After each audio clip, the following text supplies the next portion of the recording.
You and I, we are so random. You bring the darkness to the light, split the atom. I ignore the fact that this will never last. Your words come out so soothing that I forget that this thing is confusing. Having such a blast, but don't ask where my head is at. Cause I'm cruising through the rush of us. I don't... Bom dia, boa tarde, boa noite, boa madrugada. Mas está eu aqui, a Kélia Nakai, para falar sobre um episódio especial. Hoje o Fernando não está conosco, ele está em atividade externa, né? E ele pediu para lembrar você do Triplo C, que ele comenta em todos os vídeos, que é curtir, compartilhar e não esquecer, de repente, de dar o joinha, né? E se inscrever no canal, que custa, não custa nada. E hoje nós temos a honra de trazer uma escritora renomada, né, que trilhou os caminhos aqui em Parauapebas para o mundo.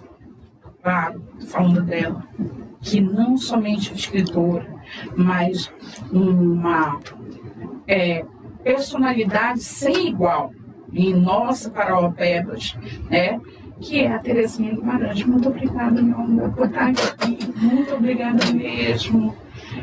Só para a gente começar, vamos conversar um pouquinho sobre a tua história de vida. Eu cheguei a conhecer o seu pai, né?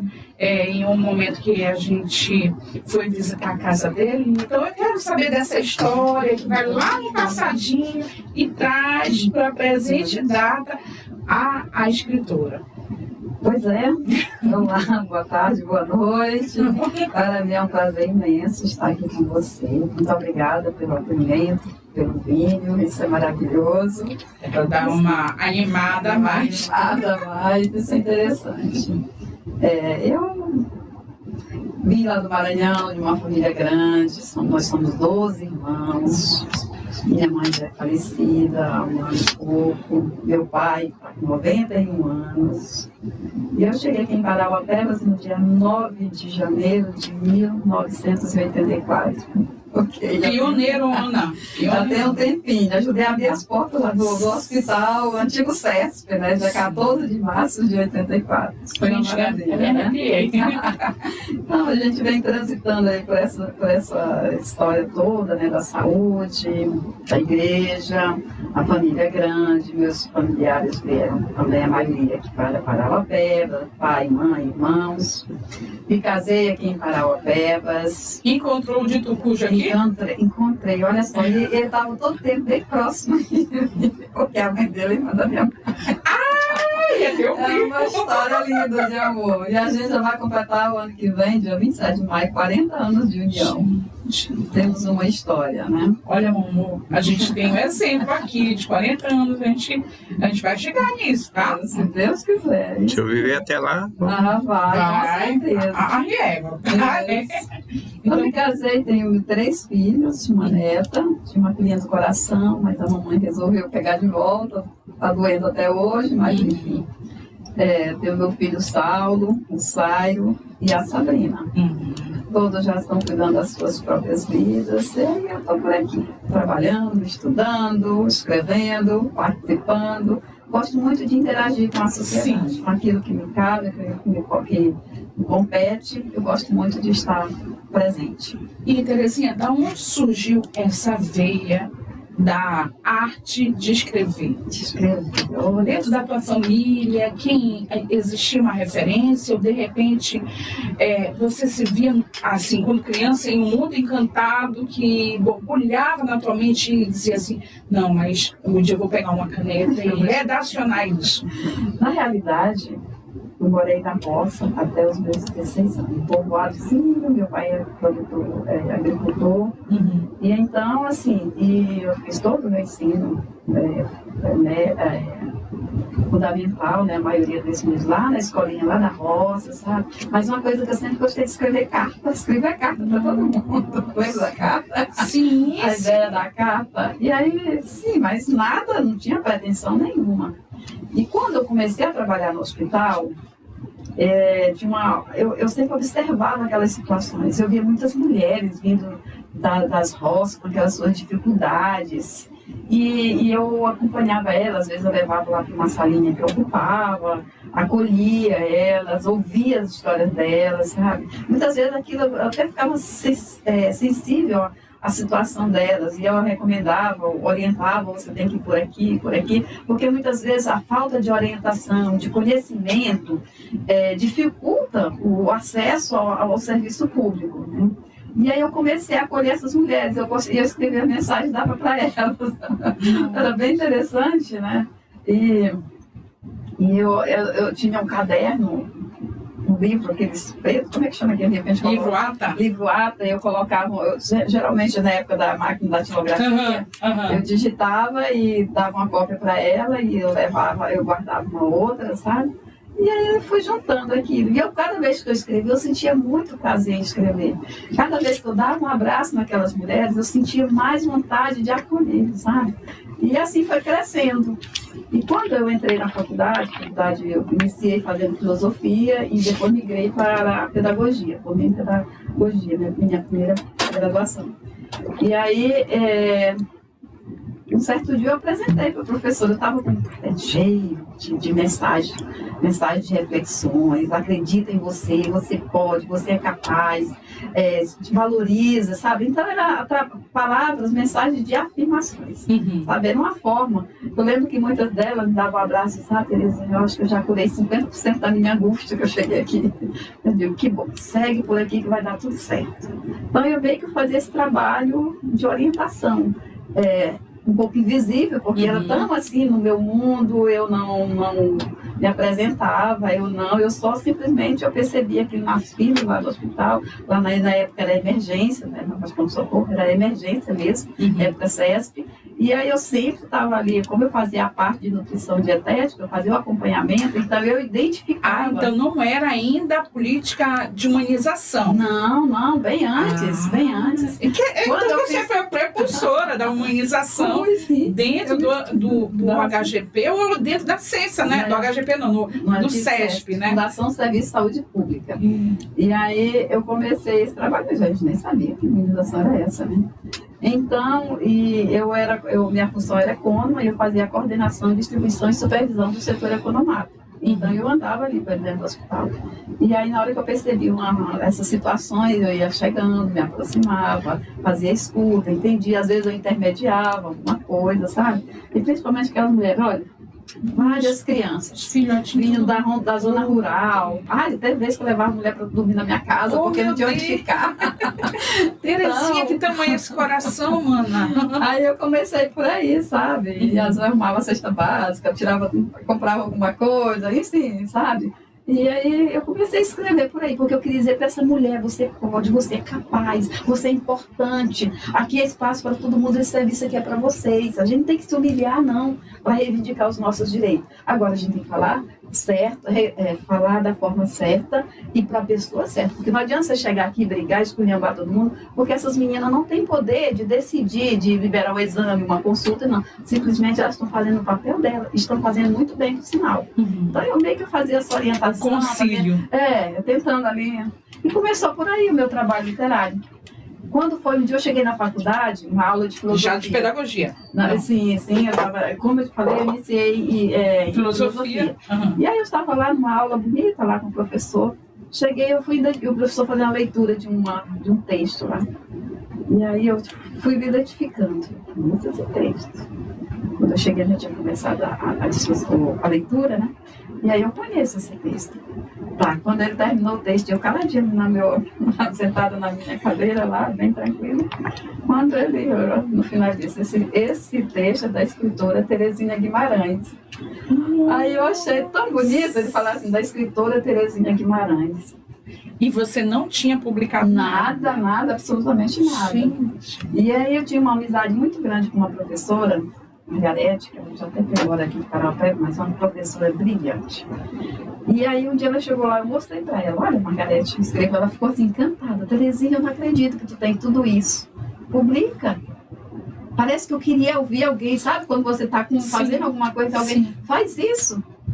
Tá aqui. Ou seja, é tipo aqueles brinquedinhos de corda, que a gente está com toda a corda frente a animar as crianças, só falta alguém fazer um mecanismo de molejo da corda para você sair. Isso, foi exatamente o que aconteceu. Quando ela saiu, eu fiquei pensando, e eu vou fazer. Eu digo, Margarete, precisa de alguém para fazer a revisão desse livro. E ela disse, eu faço. Eu professora de literatura, português, ela fez a revisão, eu fui para Belém, eu sei resumir toda a história, ela saiu meu primeiro livro em 2003. Como é que ele se chamava? A Busca pela Afetividade. Gente, profundo, hein? Muito profundo. Talvez hoje olha assim, meu Deus, foi muito. Não tem como fazer uma nova publicação, porque hoje esse tema é muito contextualizado, muito presente. Exatamente, olha, em 2003. Tanto é que esses dias eu dei uma entrevista para o Liberal Comunidade, e foi exatamente, eles fizeram eu resgatar essa história desse livro. E eles acharam muito interessante. Então a proposta foi isso, sabe? E é um pouco tímida assim, mas eu vou fazer. Fui em Belém, bati na porta de algumas editoras. Inclusive aí foi publicado pelo Jornal Liberal. Lá eles que editaram, publicaram tudo direitinho, me deram o maior apoio, inclusive uma reportagem imensa. Na época, jornal, impresso, né? Eu recebi mensagem de gente de Fortaleza. Consegui ler a tua mensagem, me dando os parabéns, tudo. E no dia do lançamento, eu digo, vou começar tudo. Comecei ali, pouca gente chegando. Kélia, foi assim uma surpresa e tanto. Eu lembro que eu levei 260 cadeiras. Eu não tinha mais uma cadeira. Eu fiquei tão encantada com a receptividade, com o acolhimento das pessoas, no lançamento desse livro, na época do clube, as FEP. O pessoal, o administrador cedeu o clube lá, fez uma noite, foi memorável. Foi em 2003 também? 2003. Então, quando eu fui aí de lá também eu comecei a trabalhar e aí sempre estou aí lançando. Já estou com o meu 14º prontinho. Fora as participações que eu tenho aí em São Paulo, em Paris, em Milão, em Caravaggio. Eu frequento o Instagram dessa mocinha. Olha aí, tanto é que eu vejo. Eu trouxe até aqui uns para me te dar, tá? Esse livro aqui foi muito interessante, inclusive até a participação da doutora Márcia, né, que ela também valida algumas falas minhas aqui, quando eu falo sobre a questão da depressão, porque assim, eu sou romancista, eu adoro escrever um romance, sabe? Eu viajo demais na história. E aí eu resolvi pegar um papel de uma jovem, a nossa realidade.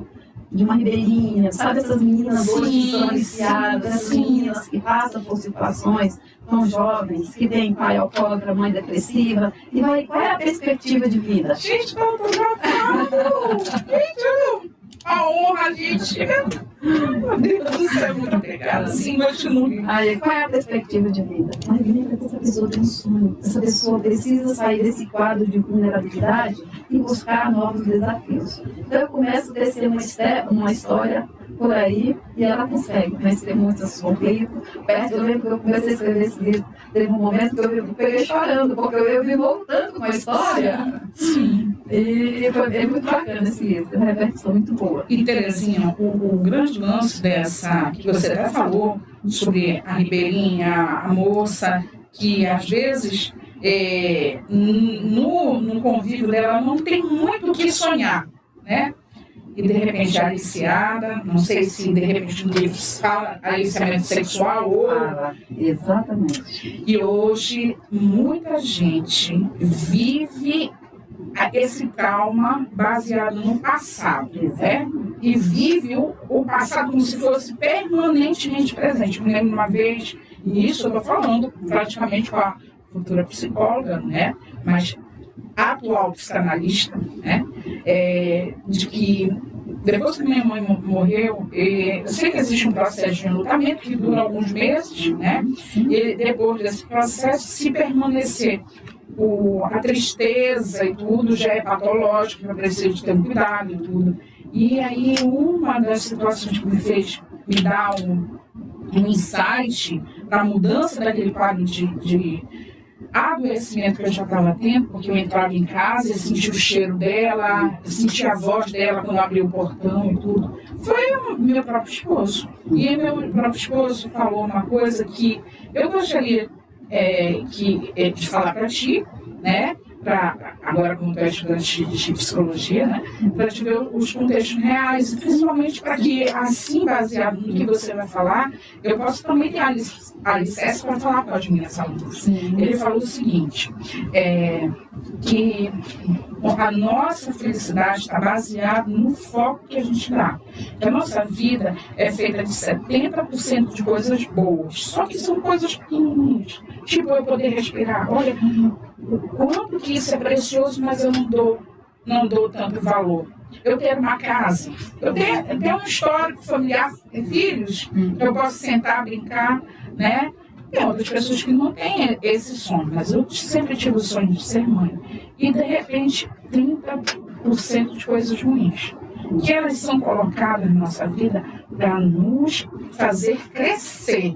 Saber que naquela experiência que nós tivemos passada, a gente não quer cair mais, porque são experiências dos quais nos fizeram sofrer. Então, o foco da felicidade está em que padrão você quer. Se é os 70% de coisas bem pequenininhas, mas que fazem o teu dia ter um começo legal, ou dos 30% das coisas ruins. E tem muita gente que bate na tecla e diz assim, ai, porque eu passei muita fome, porque isso, aquilo outro, vivo uma vida meio amargurada, focando nas coisas ruins. Isso é verdade? Essa teoria, como é que é essa teoria? A teoria. Tem gente que parece que muda esse indicativo, né? Isso. Eu penso o seguinte, que a felicidade, ela é processo, é como você falou, são coisas pequenas, mas elas existem. E se você estimular dentro de nós, eu sempre digo, você tem uma princesa, você tem uma rainha, você tem uma mulher, você tem, mas também dentro dos nossos eu existe a raiva, o rancor, muitos sentimentos que vai menosprezando a nossa capacidade de viver. Se eu der ênfase a isso, com certeza você é essa pessoa e vou estar utilizando esses 30% e demonstrando aquilo que eu sou. De repente eu me torno uma pessoa narcisista, eu me torno uma pessoa neurótica aí, sabe? Criando os problemas até onde não existem. Mas como voltando lá, aquela coisa que você falou da infância, as fases da infância, isso é muito importante, porque muitas coisas que a gente vive na infância, a gente começa a reprimir, sabe? E em algum momento da nossa vida isso começa a emergir, sabe? Então a gente precisa, o que eu diria para as pessoas?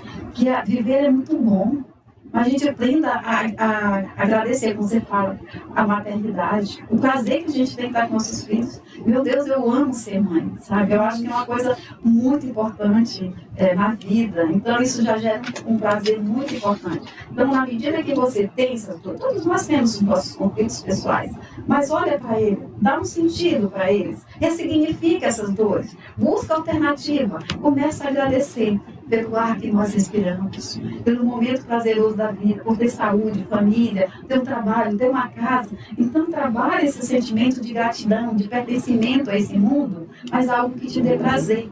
Sabe, como um ovinho, quanto isso é importante. Bom bate-papo, né? Bate-papo, às vezes eu sinto falta disso. Eu vejo muitas pessoas questionando, porque na minha vida eu não tive pai, eu tive uma criação difícil, aconteceu, querida, a gente não pode mais desmanchar isso aqui, aconteceu. E agora, você vai fazer com isso? Você vai carregar o tempo todo a tua vida reclamando disso? Será que não está na hora de você dar um novo sentido para essa situação? Sabe, às vezes a gente precisa usar, por exemplo, a questão da pandemia. Quantas pessoas fluíram, criaram oportunidade? Porque às vezes o problema vem para mostrar a tua capacidade de pensar, a tua forma de fluir diante da vida. Eu usei a pandemia, mas a gente sabe que foi uma tragédia que ainda não passou, ainda está por aí. Mas a gente precisa tomar muito cuidado. Mas eu quero dizer que na hora das dificuldades, há um momento para se pensar, e agora? Eu faço o quê? Não dá para ficar parado. A gente tem que buscar alternativas. E, consequentemente, se você tem uma fé, se você acredita nesse Deus forte na nossa vida, Ele vai te mostrar o caminho que você vai. Segue, não pode parar. E Terezinha, conta, ela é maravilhosa. Gente, eu estou tentando garfar tanta coisa, que tem tanta coisa dessa moça. Conta um pouquinho, já que a gente falou de família, conta um pouquinho como você conheceu o teu príncipe encantado, que já está há 40 anos com ele. Ai, que lindo! É uma história maravilhosa. Nossa. Ele é um fofucho, gente. Às vezes, quando eu ia na loja dele, né, a Realce, para comprar coisas das meninas. Gente, ele atende a gente como se fosse assim, sabe? E assim, não é porque eu conheço Terezinha, é qualquer uma pessoa que bata lá, que necessite de alguma informação, não somente ele, eu já tive a oportunidade de ser muito bem acolhida pela própria Sabrina, que estava lá. A família é maravilhosa. Conta um pouquinho como é que você conseguiu esse príncipe. Pois é, na realidade, nós começamos a namorar nos primeiros 14 anos. E lá no interior, a casa dele era mais próxima da minha. A escola era a mesma, sabe? E aí as coisas começaram a fluir. Houve esse processo de encantamento, né? Sabe, tá me olhando.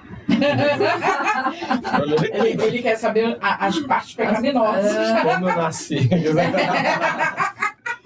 Mas foi bem interessante, né? Então, assim, a gente começou a namorar. E acho que uns 6 meses depois eu fui para Brasília, fiquei 3 anos em Brasília, ele foi para Tucuruí. Ele foi uma pessoa que pouco se dedicou ao estudo, ele perdeu o pai aos 11 anos, teve que reencontrar a mãe que tinha separado do pai. Então teve todo um conflito assim nesse início de vida dele, até os 11 anos. E depois que a mãe dele foi buscar ele lá numa cidade chamada Santa Filomena, nós morávamos nesse interior lá chamado Maravilha, que hoje ainda continua sendo a Maravilha, pode ir lá. E aí foi bem interessante. Só que quando eu voltei de Brasília, ele voltou também de Tucuruí, toda vez que a gente se encontrava, a gente continuava o nosso namoro. Mas vem cá, rolava cartinha nessa distância ou não? Rolava, eu sempre fui boa de carta. Quer dizer, tu estava seduzindo ele menos.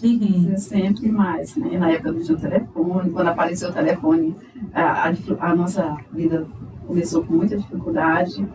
Assim, mas foi bem legal. Quando ele saiu de Tucuruí, em 82, ele veio aqui para Parauapebas. E eu, logo no início de 83, eu vim aqui para Parauapebas. Chegamos aqui, eu cheguei aqui dia 9, ele já estava aqui em Parauapebas, ele veio trabalhar, veio pela empresa, aqui, trabalhando aqui em Parauapebas. E aí quando foi, eu cheguei aqui em janeiro, em maio nós nos casamos. Foi assim uma coisa, a gente, o que nós tínhamos, só cada um estava trabalhando, vamos começar a vida como tem que ser. Sim. E aí Deus nos deu 3 lindos filhos, foram 3 anos, 3 filhos, fiz uma laqueadura, pronto, tá tudo bem. E tá aí, ó. O resultado são essas. Gente, ele é muito fofuço. Tem o Saulo, o Saulo é casado, já tem uma filhinha, tem a Sabrina, que ainda também não tem filha, é casada, e Deus sai. Meu parceiro de viagem, de festa, Sim. E vem cá, por falar em viagem, me conta as experiências internacionais, os eventos internacionais, onde não vai somente a Terezinha, mas vai sim a escritora. Convidada para participar dessa antologia. Essa antologia foi lançada no Salão do Livro em Paris. E aí convidaram 22 escritoras aqui do Brasil. E eu fui uma das escolhidas. Gente, quando eu recebi o convite para participar desse evento, Salão do Livro em Paris, eu fiquei pensando, meu Deus do céu, eu vou. Eu vou. E aí eu comecei a ligar para a escritora de Marabá, alguém, né? Eu não sei falar inglês, eu não sei falar francês, eu faço o quê? Mas eu vou. E aí eles, vamos, então tá. E eu lembro que quando nós fomos, nós fizemos uma solicitação de apoio, buscando apoio, porque a escritora de Rondônia, Rosa Pérez, era muito amiga na época do Wilson Chaves. Wilson Chaves, nessa época ele trabalhava na Secretaria de Cultura em Belém. Sim. Foi exatamente ele que me deu apoio, você acredita? Foi tão incrível.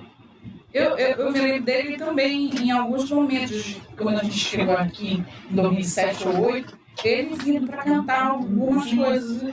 E eu achava que o evento cultural de Parauapebas era mais forte, fortalecido. Mas eu fiz uma confusão. Na verdade, ele me ajudou no evento que eu fui para Milão. Esse de Paris, não, a gente foi por nossa conta própria mesmo. Eu e uma escritora de Marabá e outra de Rondônia. E unidas, chegamos em São Paulo, tinha outras escritoras do Brasil, das diversas capitais, principalmente das capitais. O que eu achei interessante, no interior era nós. E aí foi tão interessante essa viagem, foi maravilhosa. Quando eu cheguei no Salão do Livro, comecei a autografar o livro lá, eu falei assim, muito obrigada. Eu parei, sabe, aquele sentimento de gratidão de olhar aquele salão imenso, com aquelas pessoas tudo bonitas, tudo muito bem vestidas, sabe? Eu assim, muito obrigada. Eu estou lá de Parauapebas. Sim, não correu mais lá. Nossa, não, mas eu estava tão feliz, sabe? E outra coisa, assim, falar Parauapebas, o pessoal tinha dificuldade às vezes de entender. Quando eu falava sobre a Amazônia, então despertava o interesse dele. Nossa, você é lá da Amazônia, lá onde tem muito bicho, macaco, isso. Sim, uma cidade maravilhosa. Convido vocês para ir. Tem muitas águas, é uma cidade muito bonita. Então foi a minha primeira participação lá em Paris. Ficamos 7 dias lá em Paris. Depois deu o convite para participar de uma outra antologia em Milão. Desse aí eu participei de 3 projetos lá em Paris. Depois eu fui para Milão, com uma outra instituição lá que me convidou também para fazer parte. E acho que já é o 4º projeto que eu participo dela. Eu recebo muito convite, já recebi convite para ir para a Suíça, para Portugal, para a Alemanha, foi vários convites, sabe? Só porque assim é muito caro, é muito difícil da gente. Tudo é bancado. Tudo é bancado pela gente, sabe? E aí eu fui a primeira vez para Milão, com o Saido também, eu levo sempre ele, que é o meu guia, carrega, esquece. Ele já conhece a história dele aí, né? Esquece do trem. É uma história, gente, que a gente está cascando o bico aqui, de repente pegar o metrô, esquecer as bagagens do metrô, sair correndo. Mas se não tivesse essas diversões, essas apimentadas, quem tem a vida? Pois é, eu acho que a vida tem que ser trabalhada com humor. Eu lembro quando ele esteve aqui, ele até mencionou um livro, né, que eu escrevi, é O Filho Adotivo, ele pegou o subtítulo, né, porque o nome do título é Análise de Vida. Então eu escrevi uma parábola, era o filho adotivo e a doida da minha sogra. Sim, falei. Eu vi ele falando, comentando tudo, fazia que ele era adotado. Essa parábola deu muitas risadas por aí. Eu lembro quando eu estava escrevendo, eu ria só. Porque eu penso assim, que a vida tem que ser trabalhada com humor, com alegria, com satisfação, sabe? Você tem que se desprender desses mimimi por aí, sabe? Até um viver bem feliz, né? Então foi bem interessante. Só fazendo alusão aqui à entrevista dele, né? Gente, ele não é adotado, não. É a cara do pai, ele tem um sorrisinho da mãe, tem tudo misturadinho. É todo meu. Assim, que é um outro livro que eu achei super interessante, eu acho que o Saio chegou a comentar também no episódio dele, mas quando você tinha o bem-estar terapêutico, você colocava em exposição assim, né? Era aquele das pioneiras da cidade. Só que eu não peguei o nome. Como é o nome da Mulheres.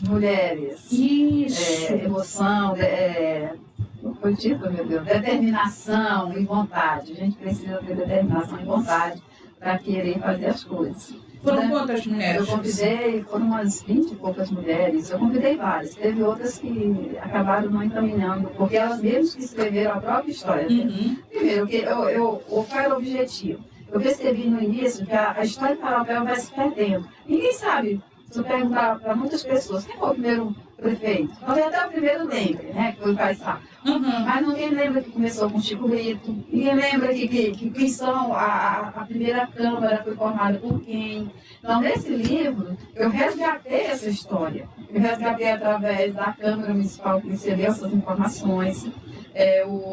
A prefeitura, o blog do Zé Dudu, e as mulheres, eu convidei outras mulheres pioneiras. Cada um escreveu a sua história. Eu coloquei naquele livro, justamente fui dando para a biblioteca, para as livrarias, as salas de aula das escolas, para que a história não vá se desfazendo, né? Isso, assim, sabe? E eu vendi alguns para tirar a despesa, né? Mas foi com esse objetivo de resgatar a história. Agora, eu teve um livro que eu escrevi, que ele foi inclusive publicado por uma editora lá em São Paulo, 24 horas, que foi Doutora Jane Redescobrindo o Amor. Esse livro... Eu cheguei a ver, mas eu fiquei seduzida pelas histórias desse que você falou, da mulher. Esse livro, Doutora Jane, ele foi publicado lá por essa editora e foi assim, um livro muito bacana, porque eu estou falando da violência doméstica. Eu estou falando que a violência doméstica tem cara, não tem rosto, ela acontece de lares diferentes, média, alto, baixo, classe, sabe? Ninguém. Ela está aí, estampada. Aí, ó, tá tão atual, porque a gente viu a situação da Ana Hickman, né? Isso. Que é uma mulher que tem um know-how, de uma competência, ficar em frente de uma câmera, né? Uma belíssima História de vida, uma mulher muito encantadora. guerreira, e de repente, vítimas. Eu acredito que não foi só esse momento, já tem um histórico em que ela calou a boca por muito tempo, né? E acontece. Né? Então, esse livro é muito bom. A maioria dos meus livros eu não tenho mais, né? E até estou pensando em depois colocar em digital todos os meus livros. Eu estou pensando em quando eu tiver um tempinho. Porque eu acho que é interessante. Foi várias pessoas, mulheres ligadas, eles iam você contou uma história, sabe? Eu digo, você vê como é que é a violência, né? Porque os relacionamentos hoje, se a gente tomar muito cuidado, eles começam é uma coisinha que hoje vai acumulando, igual o caso que você mencionou aí. Quer dizer, chega um ponto que fica insustentável. E assim, eu já tive muitas situações em que eu acolhi amigas minhas que passaram por violência doméstica e muitas delas têm uma fala em comum, que eu entrei nessa pensando que eu ia modificá-lo. Ele já demonstrava todos os sinais que não era a pessoa que eu imaginava. Mas eu achava que, por amor, ele ia se modificar por mim. E eu acho que não consegue. Eu acho isso muito complicado, quando a pessoa entra num relacionamento achando que vai mudar o outro. Sim. Não muda. Até porque o amor, ele não faz imposição, ele conquista. Então a gente precisa tomar muito cuidado quando eu penso que eu vou colocar a pessoa do meu jeito. Essa mudança dentro desse relacionamento, se ela não começar por você, dificilmente você vai ter seu objetivo alcançado. E quando se trata de relacionamento, acaba gerando um processo de competição, sabe? E infelizmente, quem entra com essa ideia acaba se frustrando. Porque ele vai dando sinal, sabe? É igual quando a mãe que tem um filho que usa droga, um filho que vai cometer um suicídio, por exemplo, ele vai dando sinal. Às vezes a gente não percebe. Às vezes a tua vida está tão corrida, você está tão ansiosa para resolver tal coisa, você não vai percebendo. Terezinha, eu acho até que às vezes percebe, mas você se nega a compreender, a aceitar. Porque às vezes quando você vê um filho isolado, você diz, não é da idade. Sempre tem um porquê que tenta atenuar. Não sei se é a tua falta de amabilidade chegar e dizer, meu filho, eu estou notando que você está diferente. Quer conversar? Talvez às vezes seja um mecanismo de você atenuar as coisas. Não sei. Eu acho até interessante as campanhas que tem hoje, o trabalho está sendo desenvolvido, eu acho que ainda é muito pouco, mas já se faz alguma coisa. Para que os pais, muitas vezes é aquilo que você sabe, falta de conhecimento, é falta de habilidade, é falta de saber chegar, mas hoje muitos já conseguem detectar, sabe? Eu acho que essa minha fala não pode ser generalizada. Muitos já conseguem detectar e perceber tal isso, principalmente as mães, que às vezes são mais presentes, percebem alguma coisa, e é muito bacana quando há esse processo de intervenção. Eu lembro que quando eu estava na clínica, eu recebi muitas mães nesse sentido. E falando desse tema, que não é um tema nada fácil, eu escrevi esse livro justamente para ajudar as pessoas, essa juventude que estão aí com esse sentimento de menos-valia, achando... Tá pegando? Tá. Peraí. Aí... Surreal. Vira um pouquinho. Aqui? Não, vira para essa câmera. Ah, tá, perdão. Aqui? Isso. Aí é um surreal entre o sonho e a realidade. Então, essa história, ela inclusive o prefácio que faz, também teve avaliação com o psicólogo. Estou sempre convidando alguém para participar comigo do livro, sabe? Ai, olha, olha. Ai, gente, emocionada mesmo. Sim, Inclusive, o psicólogo que prefaciou, ele até sugeriu que eu levasse para departamento, os setores públicos, né? Porque seria interessante divulgar, fazer esse trabalho circular, porque tem muita gente que está precisando ler um pouco mais, entender mais sobre o processo e se autoajudar. Porque ao mesmo tempo que a gente aponta o conflito, qual é a inspiração para escrever? A própria realidade. Quando você vê um jovem, eu mesmo já acolhi alguns jovens, algumas pessoas que já chegaram para mim, a minha vida não tem sentido. Se meu próprio crime que eu citei no início da nossa conversa, que cometeu suicídio, foi uma deixa que ele diz assim, opa, Terezinha, foca. E eu tenho focado isso principalmente porque já tive alguns familiares, que não foram só um nem só dois, que já cometeram suicídio. Então, assim, eu sempre procurei buscar com o intuito de ajudar, de colaborar com eles, pelo menos com o trabalho de informativo, tá? E trabalho de sensibilização, dizer que é possível a gente sair desse quadro, desde que a gente acredite que nós somos capazes de superar essas dificuldades. Então, esse livro traz uma história bem bacana, o sonho de um jovem que tinha conflito com o pai, mas que tinha um sonho de ser um grande cantor, e esse pai que ele tinha conflito era um cantor, e aí ele busca a inspiração desse pai para revelar esse sonho. Enfim, ele passa por muitos conflitos, e aquela mãe que é ali presente vai atrás, não deixa o filho que acaba se envolvendo com as drogas, diz eu não daria um filho para esse mundo, para esse. Então começa um trabalho, sabe? Por isso que eu digo, a fé, os papéis que são desenvolvidos pelos pais é de suma importância para dar sentido e dar concretude à caminhada dos nossos filhos. Então essa história traz algo assim bonito e ele acaba trabalhando essas suas dores, encontra o amor da sua vida e vai para o sucesso. Mas passa assim, quer dizer, a própria realidade, não estou falando nada que a realidade não esteja aí presente. Isso. Quantos jovens nós já perdemos aí esse ano, cometeram suicídio? Então eu gosto de trazer para eles uma palavra de autoafirmação, de auto-amor, de valorização, que dê sentido para a sua própria vida. Nossa, nem fale. E ele foi feito em 2020, feito não, ele foi publicado, né? Sim. Em 2020, antes do período pandêmico, né? E aí, esse período pandêmico eu tive inúmeros colegas que realmente atentaram, tiveram sucesso de atentar contra a própria vida, foram ao suicídio mesmo, e de repente um livro poderia fazer toda a diferença da compreensão, né? Mas uma coisa que eu acho, que eu gostaria da sua opinião.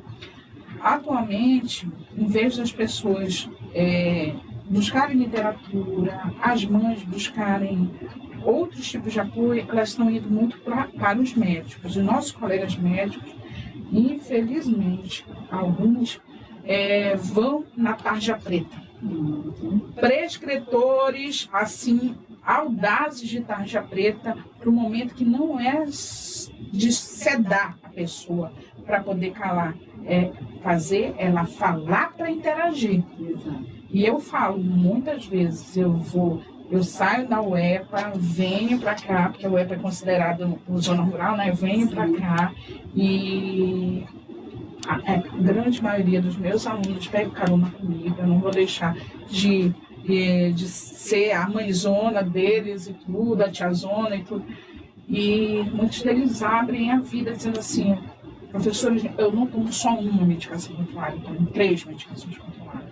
Aí eu digo, quantos anos você tem? 17, 18, 20. Aí eu, gente, muito cedo. E as terapias complementares, e a roda de conversa, que eu me lembro, quando eu falo em roda de conversa, eu me lembro em ti, quando tu fazia isso. E cheguei a fazer a roda de conversa, não somente para os pacientes, mas para os profissionais. Sim. E eu acho interessante isso. Cuidar de quem cuida. Foi sempre teu slogan quando a gente estava trabalhando junto. A gente tem que cuidar de quem cuida. Eu penso o seguinte, às vezes quando eu vejo um jovem que traz já com esse pensamento, que toma tarja preta, a gente pergunta, aonde começou a falha desse processo? Onde se desconectou o sentido da sua vida? E por que isso está acontecendo? Então, quando você olha essa política, cuidar de quem cuida, eu sou muito apaixonada por ela. Porque muitas vezes a gente olha por lá de fora tudo e esquece de olhar para nós, dentro da nossa própria casa, da nossa família. E quando eu trabalhava na saúde, com a Política Nacional de Imunização, era para que houvesse um acolhimento maior, para que houvesse um acolhimento e resolutividade diante daquilo que nós estamos precisando, sentindo, ou seja, que houvesse um atendimento mais rápido e melhor, e resolutivo. A gente vai buscar exatamente isso. Quando você olha para um jovem que aos 17 anos já está tomando remédios, por quê? Quando isso começou? Entrou drogas? Bebida? Olha o exemplo que ele tinha em casa. Abuso sexual. Abuso sexual, porque isso vai desencadeando. Sim. De repente, se você tem esses traumas lá na infância, pode se desencadear. Porque quando você fala do abuso, é um trauma muito grande. Sabe? A pessoa às vezes se recorda, a pessoa tem vergonha, a pessoa tem medo, a pessoa sente uma frustração muito grande, não olha para a vida e não vê sentido, porque aquilo ainda dói, aquilo está lá no inconsciente dela, aquilo está, sabe? Toda vez que ela vê uma situação, parece que reflete tudo o que ela viveu. Então a gente precisa tomar muito cuidado com o que a gente faz, com o que a gente fala e o acompanhamento que a gente faz. Eu fico assim, quando eu escrevi esse livro, eu olhei exatamente essa realidade. A gente precisa buscar políticas públicas para dar apoio mais para essa juventude. É esporte, é lazer, é uma educação com qualidade, ofertar serviços que contemplem as suas necessidades. Então, o jovem hoje, como nós falamos isso, alguém dificilmente vai para uma biblioteca estudar, já vai aqui no telefone e acessa o Google. Ali já vem tudo pronto, você sabe? Então, a coisa está muito fácil hoje. Parece que a vida parece que nós estamos vivendo assim, uma certa superficialidade, que a coisa não tem aquele sabor, aquele sentido, aquela luta, né? Aquela luta. Olha o tempo da cartinha, que prazer legal escrever uma cartinha. E hoje não, você manda uma mensagem, você manda um oi, você manda um áudio, ficou tudo muito fácil. Então, às vezes, a gente olha para isso, meu Deus, qual o sentido da minha vida? Então, quando aparece a primeira dificuldade, os primeiros obstáculos, me falta força para enfrentar isso. Porque, na realidade, eu não tenho tido experiências físicas que me fizeram ganhar suporte para que eu pudesse dar outro passo. Porque, como eu estou te falando, tudo é fácil. Às vezes, quem sofre, por exemplo, de um filho drogado, o filho, enquanto está nas drogas, vivendo aquele mundo, quem está sofrendo é os pais. Sim, sofre toda a família. Às vezes a gente vai cuidar daquele jovem, mas tem que cuidar também da estrutura familiar. Eu já acompanhei alguns casos assim, sabe? Eu ficava assim, meu Deus do céu. A mãe entrou num quadro depressivo, os irmãos, adoece toda a família. Então, quando você trabalha, eu gosto muito do processo terapêutico, da terapia familiar, porque ela envolve, primeiro, o sujeito em questão, depois ele vai envolvendo todas as pessoas da família. É uma terapia sistêmica. Eu acho bem interessante. Tipo a constelação familiar. Eu não tenho conhecimento profundo da constelação familiar, alguém já citou no trabalho que eles fazem, por sinal, até onde eu sei é belíssimo, mas eu não tenho conhecimento profundo. Mas olhando pela terapia, tanto com recorte psicanalítico, quanto comportamental, sistêmico, né, ou humanista, por exemplo, você trabalha esse acolhimento, isso é muito importante. Porque você dá a chance para a pessoa falar, para a pessoa dizer o que está acontecendo com ela, onde, qual foram os gatilhos e por que esses gatilhos vieram agora. E o que a gente vai fazer com isso agora? É importante trabalhar isso porque tem muitas coisas que dá para você desconstruir, dar um novo sentido, reconstruir aquela história de um formato diferente, buscando um sentido melhor para a sua vida. Isso é muito interessante. Tem coisas que são simples. Por exemplo, eu me lembro de palavras da minha mãe. A minha mãe, às vezes, quando ficava com raiva do meu pai, ela me colocava na frente dela no banquinha, ela colocava a roupa do meu pai assim para passar e começava a passar. O menino não presta, teu pai não presta, ninguém vale nada nessa vida. Olha, o dia que tu casar, tu vai sofrer muito. Gente, mas assim, é a experiência dela. E se eu realmente, essa fala dela, fosse absorvida por mim, eu fechava qualquer tipo de relacionamento. Eu fecharia porque, infelizmente, eu sei o porquê que ela me colocava na frente. porque eu era uma pessoa que poderia escutar. Ela não tinha essa desenvoltura de fala quando ele estava presente. Não chamava ele para conversar. Vamos tentar alinhar a nossa vida aqui. Não, ela chamava a criança de 5 anos, de 6 anos, para sentar e ouvir a lamúria dela. Eu não tinha cognição, nem experiência, nem nada para entender. Mas aquilo poderia ser absorvido de modo totalmente distorce. E hoje, o amor que eu tenho por ser mãe, ser esposa, poderia ser detonado por causa da falta de presteza que a minha mãe tinha ao lidar com situações que era conjugal. Então, eu vejo muito isso, que além do tudo que a família sofre e que você bem falou, né, que a terapia e eu vi você tentando implementar na tua clínica, a terapia de casal, a terapia. E eu vejo também você fazer, dentro do evento da Igreja Católica, eventos de casais, pelo menos na época em que a gente estava muito mais próxima, né? Eu via os eventos de casais muito fortes dentro da Igreja Católica. E eu te falo, esses eventos são eventos que não podem ser esquecidos. Porque, às vezes, nós, como marido e mulher, nós nos esquecemos. Será que tem que vir um evento para lembrar que, apesar de você estar encostando pele por pele na cama, você está esquecendo do teu parceiro? Esse trabalho, eu continuo fazendo ele, agora de uma frequência menor, em virtude do meu tempo, porque eu trabalho e estudo à noite, então como estou dando tempo. Mas eu ainda acompanho o grupo de preparação para noivos e geralmente o pessoal me convida para fazer palestra para casais. O que eu vejo? Eu vejo o seguinte, que esse trabalho, eu acho que tanto faz as igrejas, os processos psicoterapêuticos, ele ajuda muito. Porque você melhora a tua comunicação, você aprende a trabalhar os conflitos, você olha para você. Quando você fala quando você mencionou que é sua mãe, fica abstrai da história dela. Como foi que ela viveu? Quais foram os seus valores, a busca, como foi que ela foi criada? Com certeza, para ela explorar isso, teve todo um histórico passado. Entende? Que às vezes falta. E hoje eu sempre digo para os casais que começam a entrar em conflito, procurem, acreditem no potencial de vocês. Tem amor, tem possibilidade de resgatar a admiração, o respeito, dar um sentido para aquela relação. Porque, Clélia, todos nós temos nossos problemas. E quando você se une com uma pessoa diferente, que é homem ou mulher, nós temos uma cultura diferente, que você junta, é claro que isso vai ter diferença. E muitas vezes nós precisamos usar essa diferença para somar, e não para dividir. Porque qual é o nosso objetivo? Não é constituir uma família? Então nós somos responsáveis por esse processo de construção. Quando eu olho, nós temos filhos, nós somos responsáveis pela educação dos nossos filhos. Nós não podemos terceirizar a criação dos nossos filhos, coisa que muitos pais hoje estão fazendo. Nós não podemos delegar que a escola, a educação, venha educar nossos filhos. Nós temos que começar o processo de educação em casa, ensinando os valores. Nós não podemos deixar que a igreja evangelize os nossos filhos. Nós temos que colocar dentro da nossa igreja, trabalhar a nossa igreja doméstica, ensinar os nossos valores. Então, quando você começa a organizar a tua vida, a tua criação, tem tudo para dar certo. Eu sempre digo, tem Deus na sua vida, caminhe de bondade, porque você se torna uma pessoa mais flexível, mais tolerante, aprende a abrir mais para o outro, para o diálogo. Os casais hoje conversam muito pouco, sabe? Acaba atropelando as coisas. E aí, cadê o romance?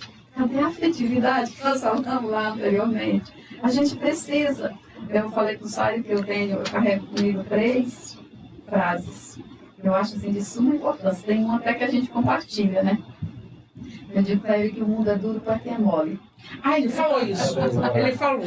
A gente compartilha dessa frase. E a outra frase que eu carrego comigo está lá em Gênesis 2, 24, se não me falha a memória, 18, versículo, diz: a mulher sábia edifica o seu lar.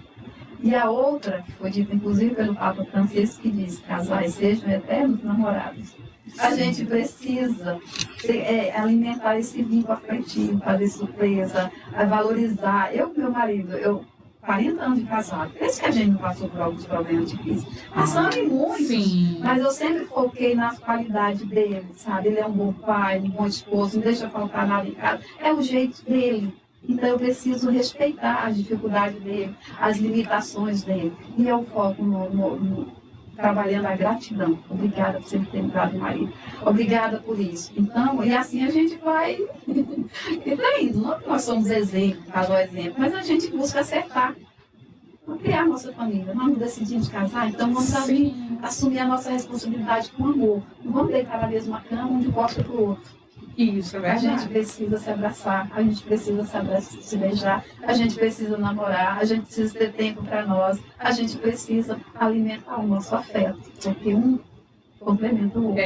Eu acho engraçado quando você fala assim, a gente precisa namorar, que eu fico falando com o Nakai, você é meu namoradinho. Ele começa, eu não sou não, eu sou tua esposa. Tipo, você é meu namorado. E uma vez, quando a gente morava lá no Beira Rio, a gente ainda não tinha filhos, né?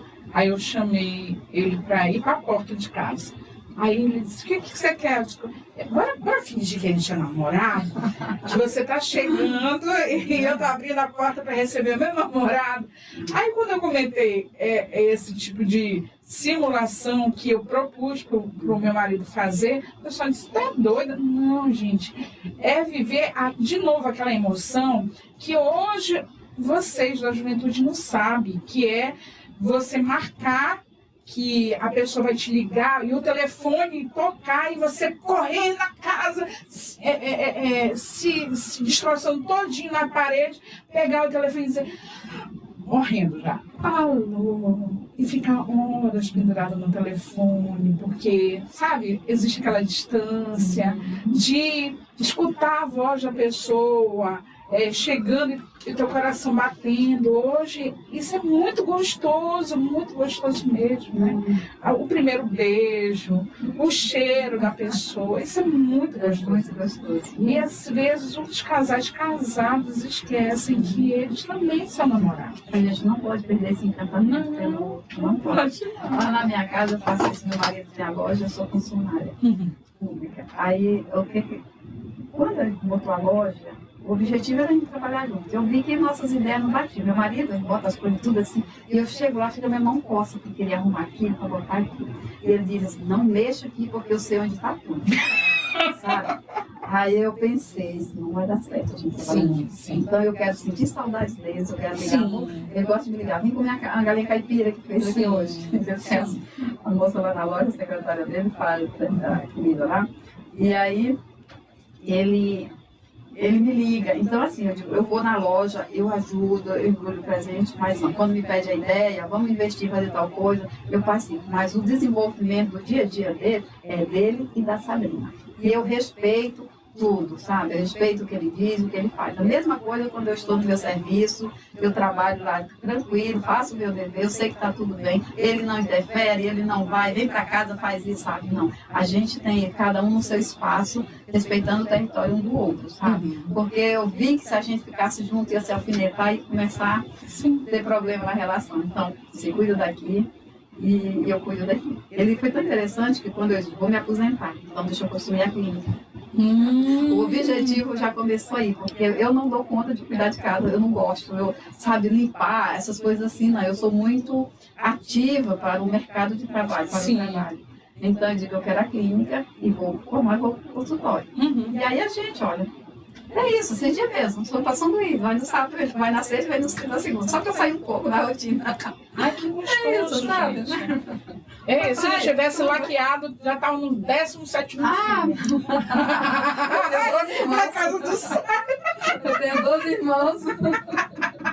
Ai, gente, como é gostoso encontrar essa moça. De vez em quando eu imaginava ela para fazer trabalho junto com os meus alunos, para dar essa sacudida dela. Ô, Terezinha, pelo avançar da hora, né? Eu gostaria que você fizesse agora, olhando para a sua câmera, fizesse aquela mensagem para o nosso público, independente, aquilo que tocar no seu coração. Tá entendendo? Se é homem, é mulher, ou se é para a nossa juventude que está passando por um momento tortuoso, o que seja. E desse a oportunidade das pessoas poder seguir, ou você na rede social, ou de repente saber como lhe encontrar para conversar, tá? Agora chegou a hora, como o pessoal diz, a hora do jabá, não me chama. Por favor, agora o palco é seu. Antes de falar, eu quero te entregar o livro. Essa aqui foi a nossa primeira ontologia, aqui escrito pelos escritores que fazem parte da Academia Paranaense de Letras. Eu deixei ele lacradinho, você pode depois, enfim, olhar, porque é bem interessante, são várias poesias, tem um trabalho belíssimo de alguns escritores. Outros 2 livros aqui, literatura infantil, que eu escrevi. Esse aqui agora, teve um ator aí que, como que diz, pegou esse livro e transformou numa peça de teatro, que vai lançar agora no Centro Cultural, no dia 27. Casamento na Floresta. Casamento na Floresta. E o Rei Arthur. Arthur Guimarães. Essa é uma historinha bonita. Inclusive, esse livro, Rei Arthur, ele ganhou um prêmio em Goiânia. Eu acho que não foi o teu sobrinho que tu inspirou em outros deles. Eu me inspirei neles lá no sítio do meu pai, né? E tava aquele monte de meninos. Olha, gente. Todos meus sobrinhos. Aqui, olha. E é bacana porque, por exemplo, a Terezinha, ela escreve, né? E ela deixa fluir também para nossas crianças uma linguagem boa, para a gente conversar com ela. É um livro pequeno, porque as crianças de hoje também que gostam de coisinha rápida, né? Ó. Qual é a proposta de trabalhar com as crianças? Porque assim, eu acho que você tem que interagir com eles. Sim. Você vai contando a historinha, vai escutando, depois bota eles para pintar e assim por diante. Esse é o objetivo, de interagir com elas.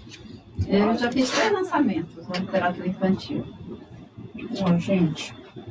E é gostoso, hein? É gostoso, porque é delicioso escrever, sabe? Nossa. Aí agora é o mar. Então, que eu quero, assim, primeiramente agradecer o espaço, falar um pouco para essa juventude de hoje, que acredite no seu potencial, que a vida é bela, que a gente, às vezes, para de reclamar, a gente reclama muito, e às vezes não quer dar, olhar para a vida numa dimensão maior. Dizer, se eu cheguei até aqui, eu posso ir muito mais além. E eu sou capaz, eu sou importante. Se Deus me trouxe para esse mundo, é porque Ele me deu uma missão de cuidar, uma missão de interagir, uma missão de desenvolver. O pessoal fala muito isso, o futuro dos jovens. Futuro não, nós estamos trabalhando agora. Nós estamos trabalhando é o aqui e agora. Trabalhar para dar sustentabilidade à vida, trabalhar para dar concretização, o sentido da vida. A gente não pode perder esse sentido da vida. Erramos muitas vezes, e às vezes é necessário mesmo, porque é com erro que você aprende. Agora, o problema é você continuar errando. Você percebeu, você precisa acreditar no teu protagonismo. Você precisa acreditar que você é capaz e fazer a diferença. Eu acho que esse negócio da gente ficar se lamentando, a vida não presta, eu não fui, eu não tive isso, eu não tive aquilo. Começa a olhar, nossa, eu tenho a possibilidade de acordar, respirar, eu tenho uma família, eu tenho para onde ir, eu tenho saúde. Lamentar por quê? Exerça a gratidão dentro de você. Porque aqui dentro tem muitas coisas ruins, mas tem muitas coisas boas. Aquilo que você falou dos 30%. Sim, trabalhe isso para manifestar aquilo que é bom e é bonito de se viver. Porque viver é muito bom. Tem uma frase de Jean-Paul Sartre que ele diz que muito obrigada novamente, né? Muito obrigada, Sai, por trazer essa moça, né? No dia que ele estava aqui, eu disse, eu quero trazer sua mãe. Ele disse, ué, por que a gente não traz? A gente não traz, bora trazer. Então, ó, novamente, obrigada a vocês dois, né? E eu só tenho aqui a dizer para vocês, viu esse episódio? Ressignifica a tua vida conjugal, a tua vida profissional, tudo. Faça com que tudo que passou para trás, que foi ruim, ele se torne ensinamento para uma vida próspera. Próspera de emoção, de tudo que é possível, no limite que você tem. Tá certo? Então, aqui a gente encerrando o nosso episódio com Terezinha Guimarães, a nossa escritora, nossa referência em Paraupebas e internacionalmente. Né? Um forte abraço, Deus abençoe e guarde. Beijão, gente! Tchau, tchau, tchau, tchau, tchau, tchau, tchau, tchau. Bom.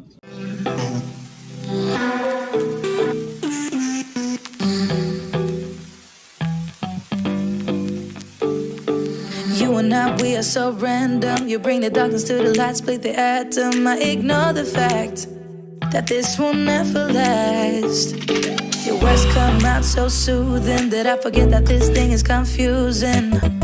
Having such a blast, but don't ask where my head is at. Cause I'm cruising through the rush of us. I don't care about love, just need your touch. Want you to be my vice, vice, Vice, vice. I'm all about your vibe, vibe. Me and you got that good, yeah, but I'm running like I'm lost in the woods, yeah. I don't really care, cause I just like it here. Me and you can't get enough, no, you know, acted, but I know this is a bluff, though. Having such a blast, but don't ask where my head is at. Cause I'm cruising through the rush of us. I don't care about love, just need your touch.